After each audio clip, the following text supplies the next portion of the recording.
Welcome back, guys. In today's video we are going to be doing a review of the tactical AUG high-end submachine gun. Someone requested to see some PvP footage of this gun, so we have a lot of that in the second part of the video. But let's get into it. This is the appearance of the gun. As always, we're going to look at the stability and the spread pattern.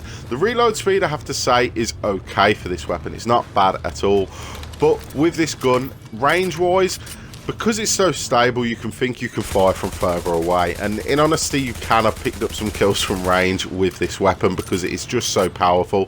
But where you really want to be firing from is around where I am now, close enough that the bullets are just a perfect laser beam onto whatever part of the body you're aiming at. Where you don't ideally want to be shooting from is, you know, around 40 meters away, 30 meters away, something like that. It's good for stopping rogue timers because, as I say, the reticle seems very stable, but the bullet spread is just going to spread out a lot more, and you're going to see it does leave a lot more of a mess. So as obvious as it sounds, try stay as close as you can with this SMG. Now, quickly touching on PvE before we move into PvP. I really like this gun. I like the magazine size. Simple enemies in the dark zone, the purples, the elites, you're just going to cut straight through them, not an issue. And having that slightly larger magazine size compared to some other SMGs out there really does help. It just makes it a lot easier. You're having to reload less, but as we've already touched on, the reload time isn't that bad, so that's not much of an issue. Now, we're going to be going a rogue a lot in these clips because people weren't really going rogue that much when I was trying to get some footage for this. But as you can see, this gun melts players in the dark zone. It really isn't an issue. If someone's unsuspecting of you coming, you're going to have them down in literally a very short matter of seconds. And that also applies to when you're in full-on combat. You can get someone down if you're accurate very, very quickly. Going back to the magazine size, as you can see, we have enough bullets there to take down those two players that were stunned in place, and we still have some in reserve should we need to use them on someone else running in.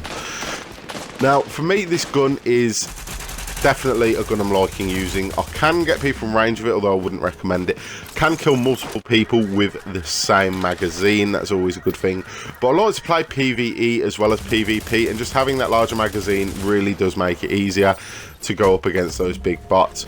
But in terms of just running around in the dark zone, I've had a lot of fun with it. I've found it to be very, very useful. Just as useful as any other hard-hitting SMG has been.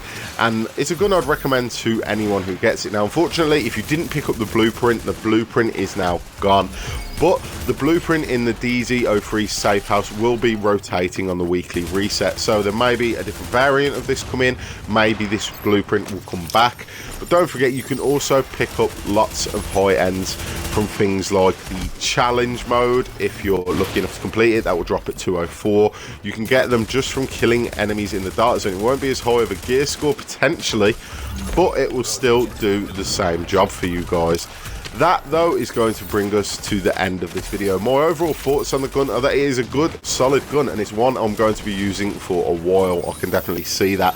If you enjoyed this video or found it useful, feel free to leave a like rating. It is always appreciated, and it really does help the channel grow.